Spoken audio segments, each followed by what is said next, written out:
Hello and welcome to If There's a Door, There's a Heart, the official Kingdom Hearts series playthrough podcast where me, your host, plays through the Kingdom Hearts franchise while attempting to understand what I'm playing through.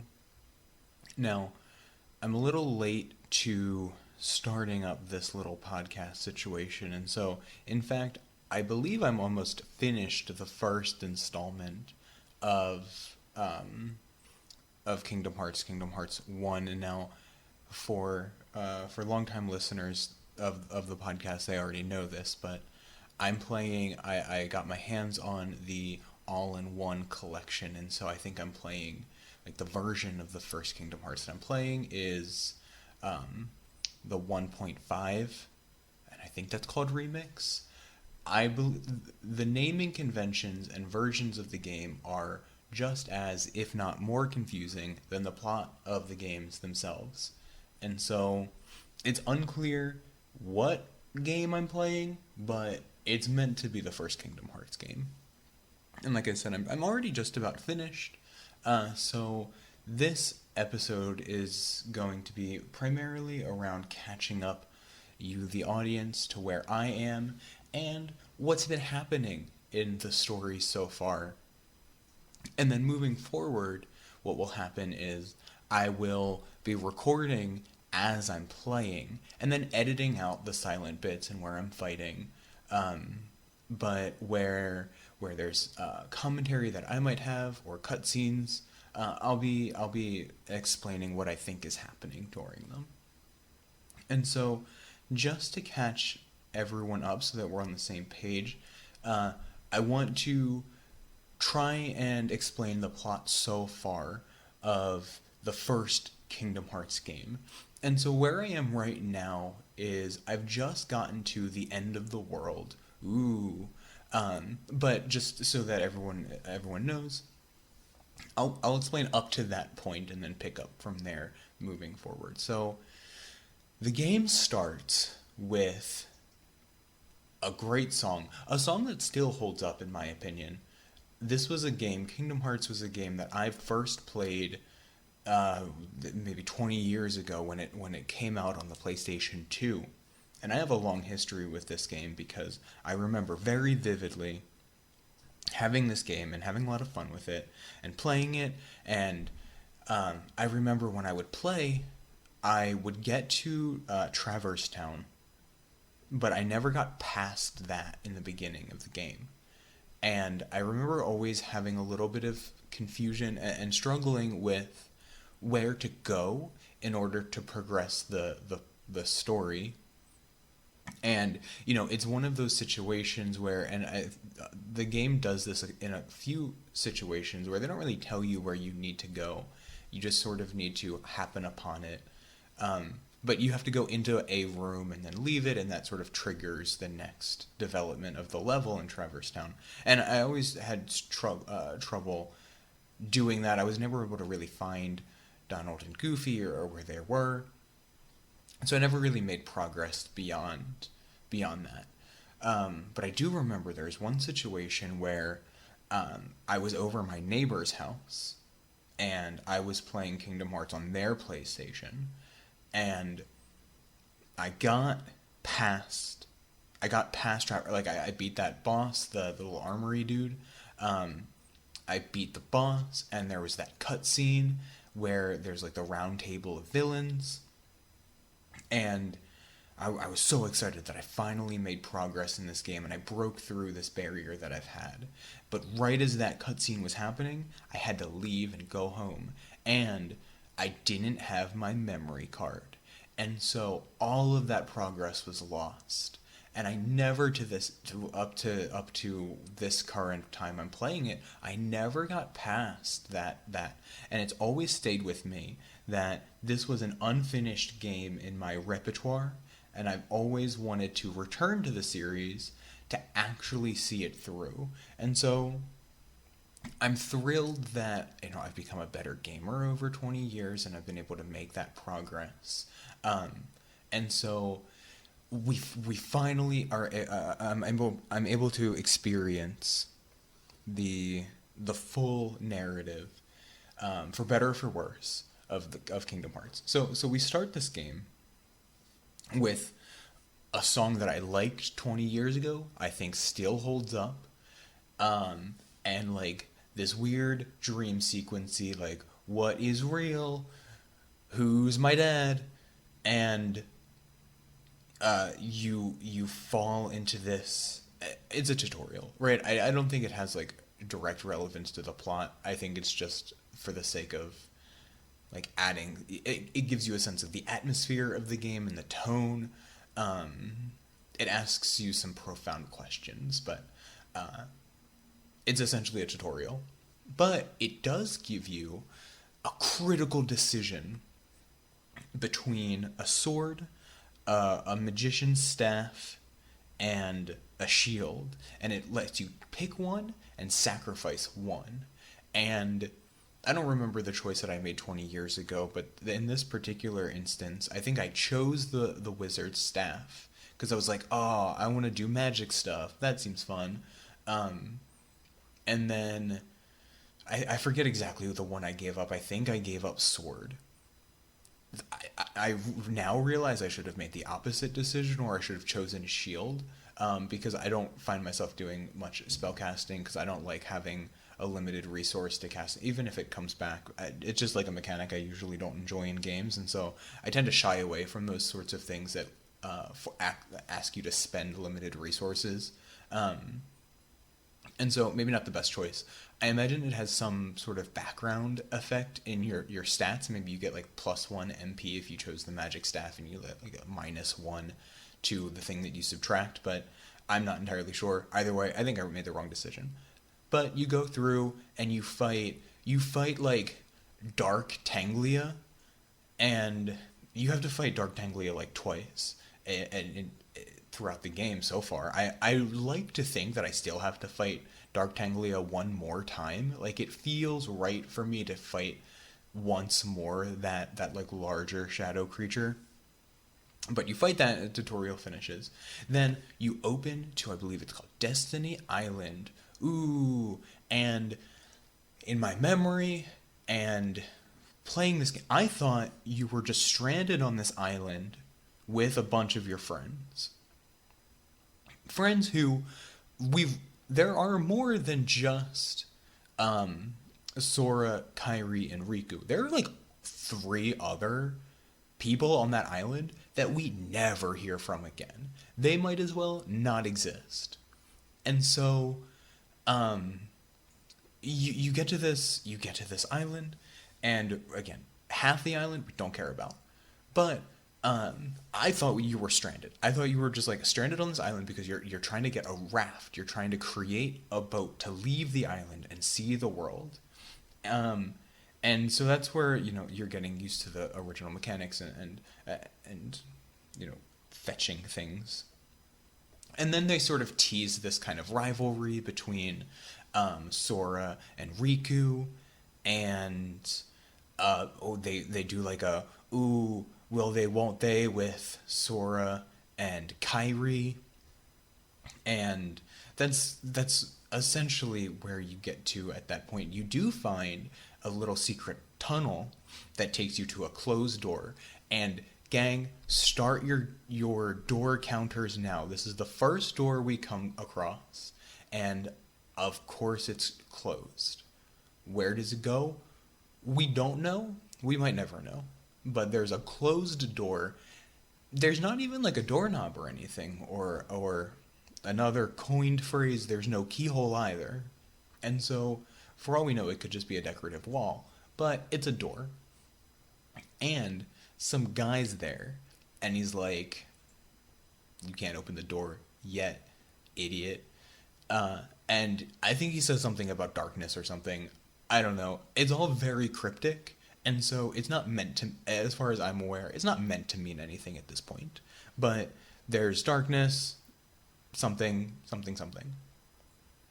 And then night falls, and there's an attack on Destiny Island. And this is the second thing that strikes me as a little odd, because in the cutscene, Sora is in bed, like in Sora's home, and sees like the storm outside and is like, my island, and like runs to the island.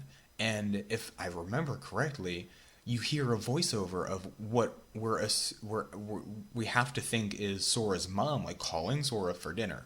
And so throughout the entire extent of this game, like, Sora's a missing child. And you might argue in different worlds, time behaves differently, and so maybe Sora's only in their world gone for a couple minutes, but as far as we're aware, Sora's just a missing child for a while. Sora runs away to this island.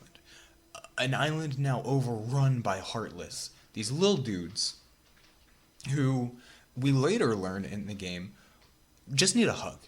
But we'll get to that later. So there's a bunch of Heartless around. I as Sora obtain a Keyblade that lets you just really pummel these dudes. And you find Riku, and you're like, where's Kairi? Because she's really the only one I care about.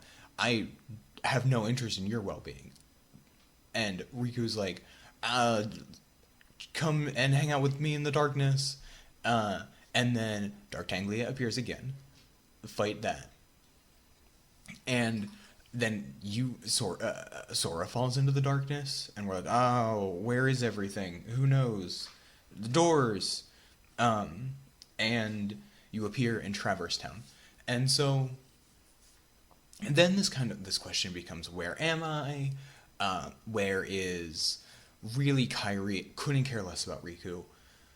What's going on? You learn you're in a different world, and the worlds are falling apart because the Heartless are taking over and destroying worlds.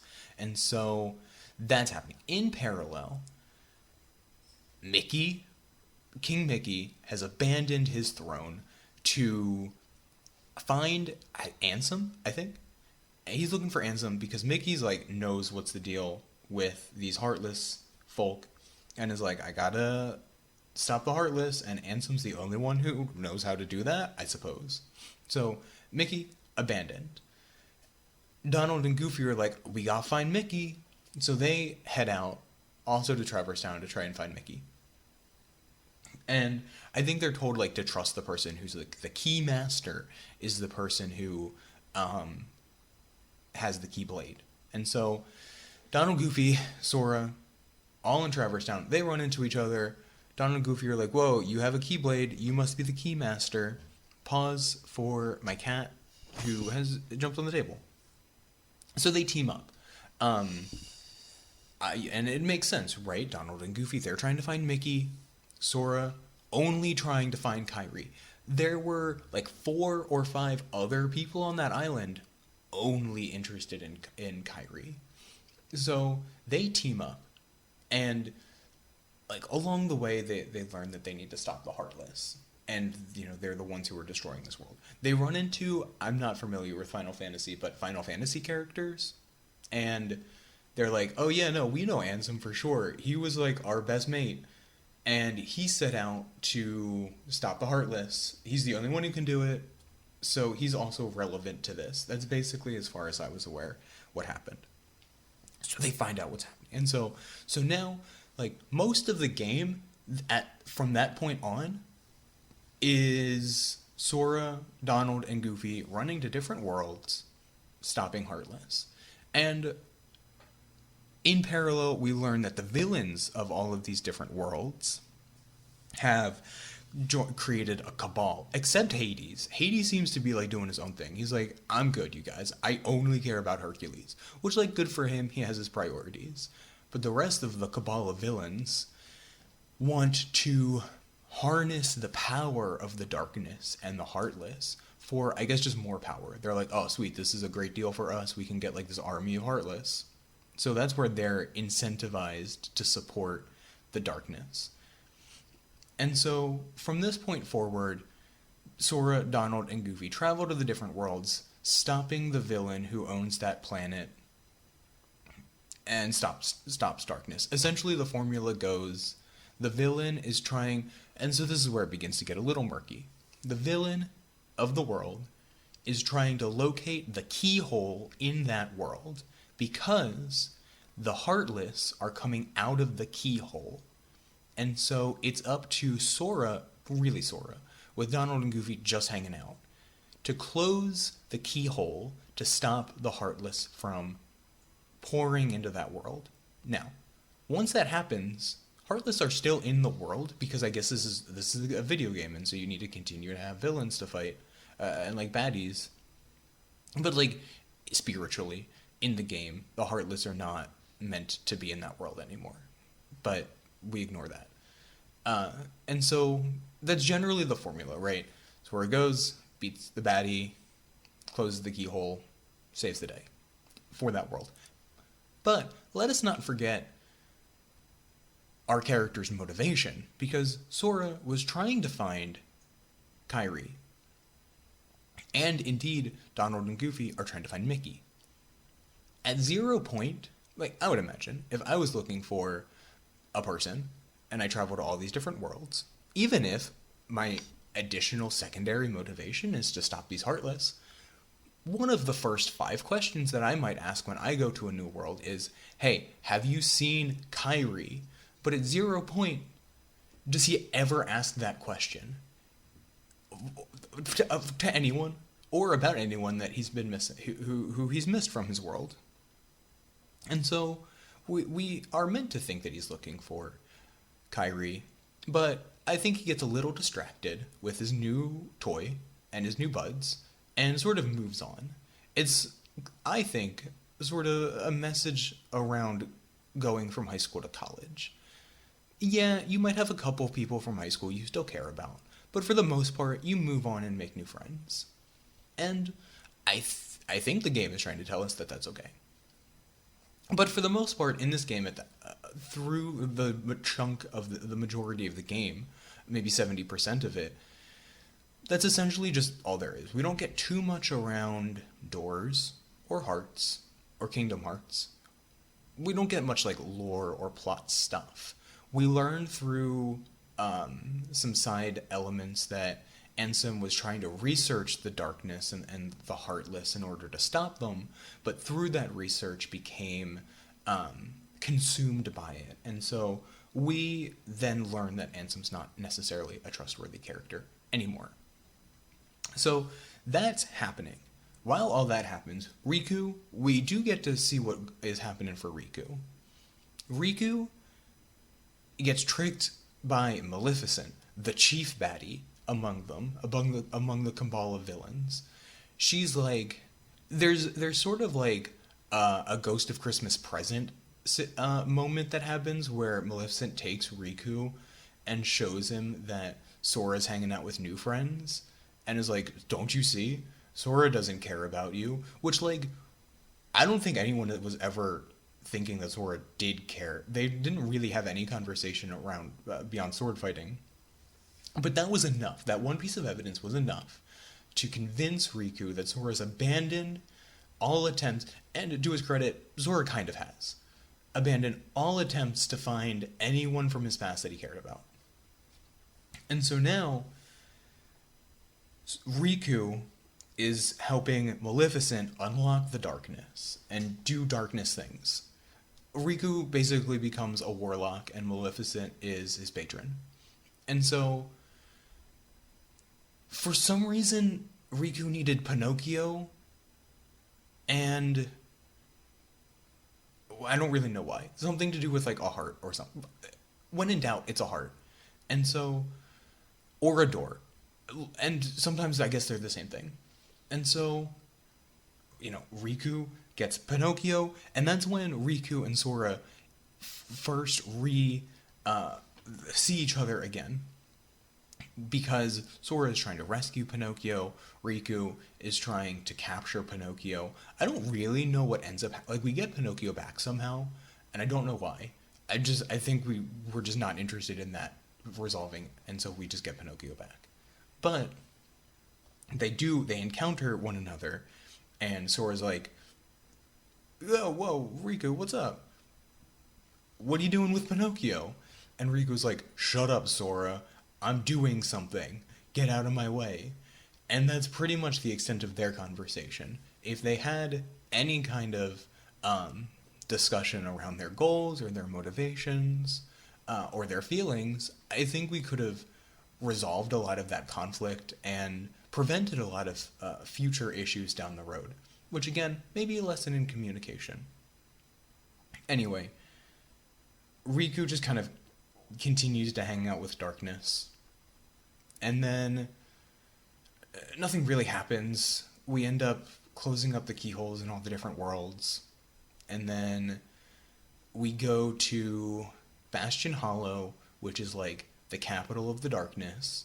And I guess that's like Maleficent's house. And so we go to... no, we do learn what Bastion Hollow is. It was something. I don't think it was someone's house. It was like a place before. I think it was in a Final Fantasy VII thing. It was like their home. I don't know. And I don't think it really matters. Anyway, the darkness has taken it over. And then we begin to see the larger plot at hand. Because Maleficent has collected princesses, and so there are various princesses who are all in slumber, and it turns out, whoa, Kairi is one of them. There is a cutscene that happens with like Kairi and her grandmother, and I've forgotten everything that happens during it, but I think it was essentially like, you're a princess or something. Kairi's a princess, and so she's the missing princess. So we learn that Maleficent needs to use the princesses and their hearts in order to open the door to the darkness, which I guess is like the ultimate keyhole. And so before, the little keyholes we were seeing, those were like little cracks. But this is like, we opened a few windows, and it got a little drafty with darkness. But in Bastion Hollow, we're opening the whole sliding glass door, and the gates are opened for darkness, I guess, right? And so that's something that happens. And we need to wake up the princesses. Well, Maleficent needs to wake up the princesses in order to make that happen. But they were already awake. Like, I'm pretty sure Maleficent made them go to sleep. So I don't know why she did that if she only needed to wake them up anyway. But either way, something heart, something door. And so we obviously, Sora's like, don't do that, please. So we totally beat up Maleficent. And then, well, Riku shows up, and he's like, you're weak, Maleficent, blah, blah, blah. I have a Keyblade now, too, and it's a different one. And I'm gonna use it to unlock your...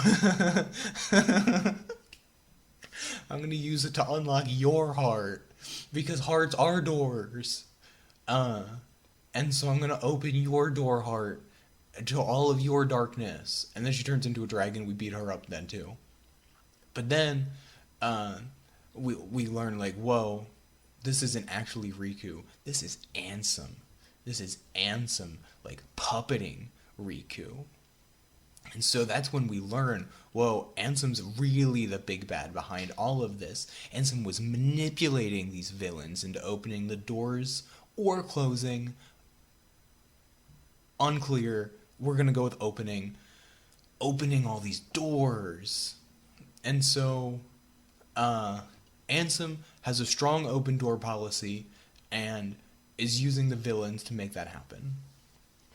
So we have to fight Riku. Like, we have to fight Ansem via Riku, beat him up, and that, like, separates Ansem from Riku's body. Riku disappears. Riku is somewhere now else. in like darkness, but he's on like a cool platform at least, which is helpful. Like he's not falling. He's at least stood there. And so he's in the darkness. I don't know, someone's talking to him through the beyond and is like, and this is, I think we're getting into some big stuff here now. There's Riku's on one side of a door, and Sora is on the other side of a door. And because there's someone on either side of the door, now we can finally open it. Which I guess we have to do. And so, well, I've not gotten to what that means yet. I might never. But that's what's going on with Riku. The princesses sleeping, and we can only wake them up by giving them their heart back, which is awfully convenient because Sora had all of their hearts in his heart the whole time. And so he had to use the key to unlock his door heart, and through that everyone else's door hearts have returned.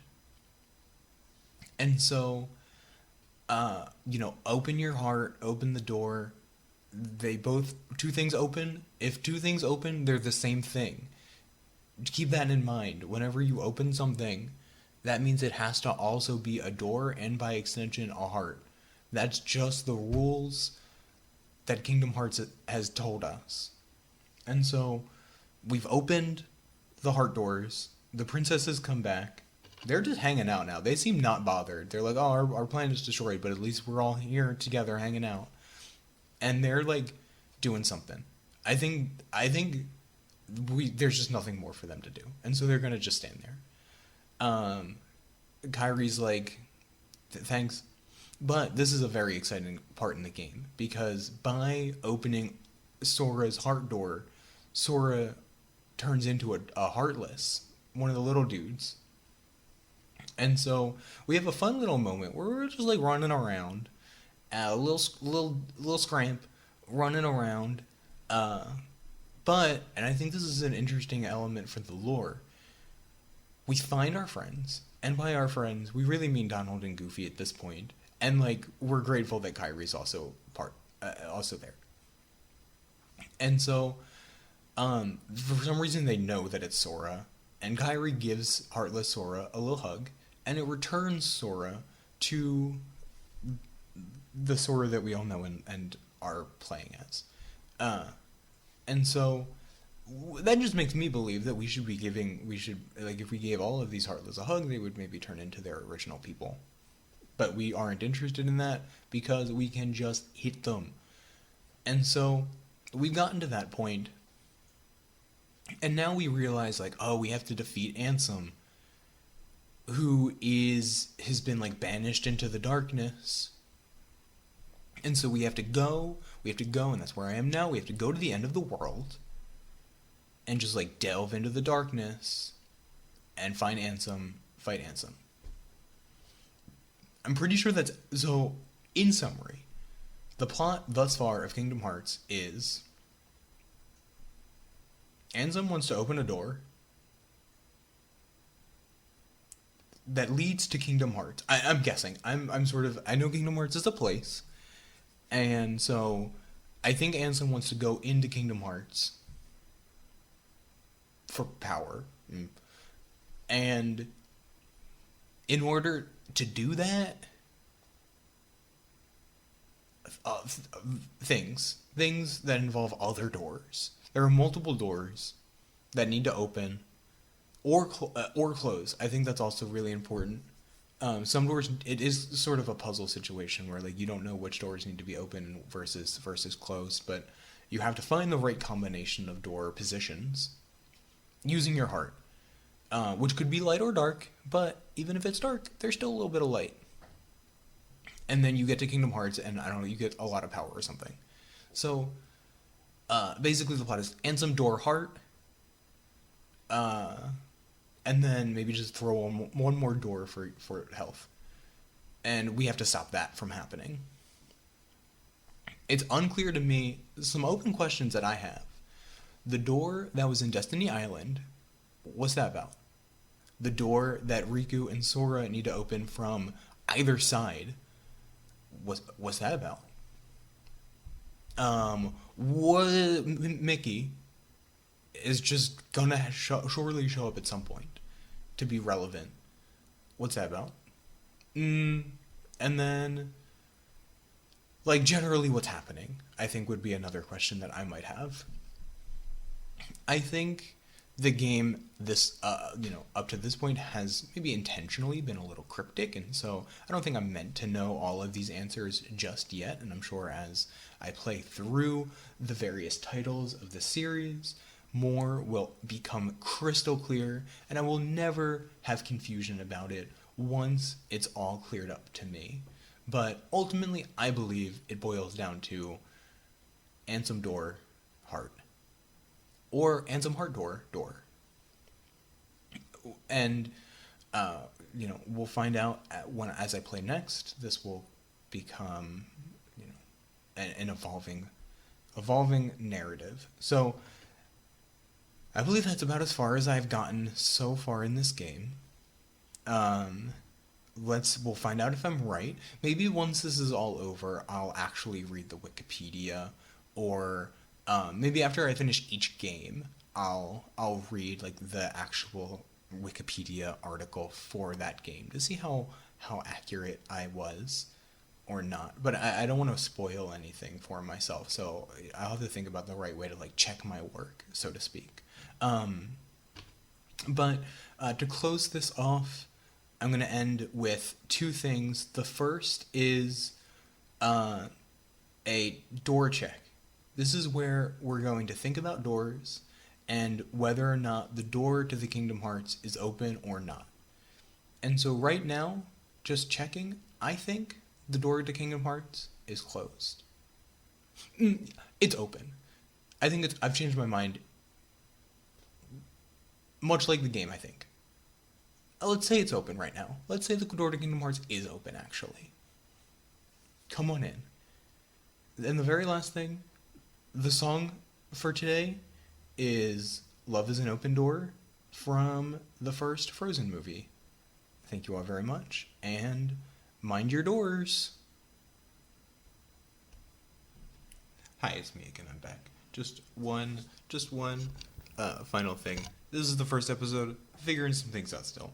It's fine. One last thing that I'd like to add is Ansem. Predictions, right? So predictions, what I think will happen next. I think we'll find Ansem. I don't really think there's much more that's going to happen in this particular game. I think we're going to find Ansem. We're going to beat him up. But then, like, there's going to be something to justify more of these games. Which, I think it'll just be something like that. But specific predictions. I don't think Ansem is a real person's name. Like, I don't think anyone's called Ansem. And so I think Ansem's sort of like a Tom Riddle Voldemort sort of thing where, like, it's his secret name, but he has, like, a different name.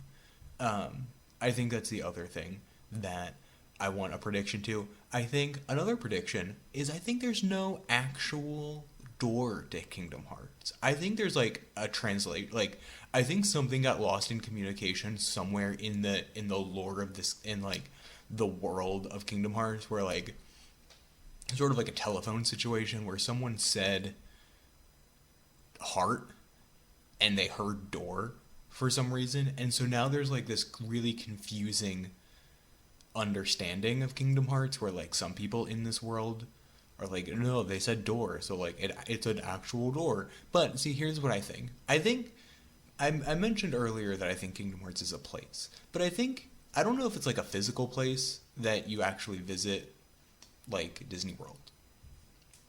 I think it's more like a spiritual place, like Nirvana.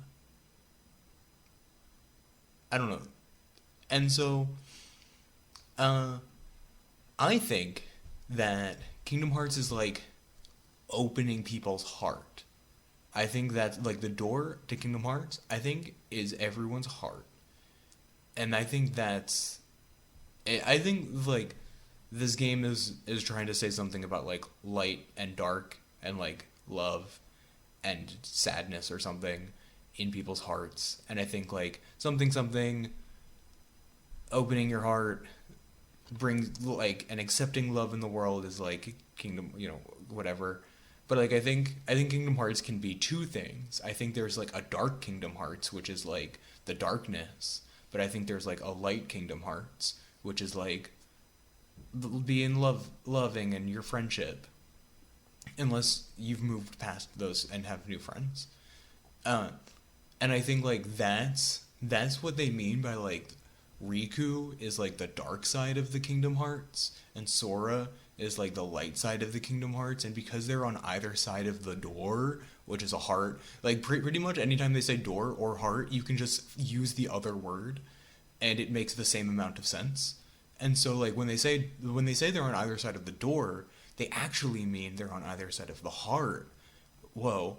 And like and some balance, I don't know. But like because they're like balancing each other, they can actually unlock the door to Kingdom Hearts because of that reasoning, obviously. So those are my some of my like far shot predictions. I don't know if uh these are things that I would learn by the end of this particular game or throughout the series. I'll unravel some of this a little bit more. But I think it's a little bit less literal and a little bit more like, you know, vibey, I guess.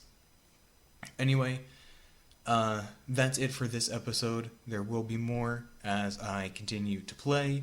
But until then, thank you again and mind your doors.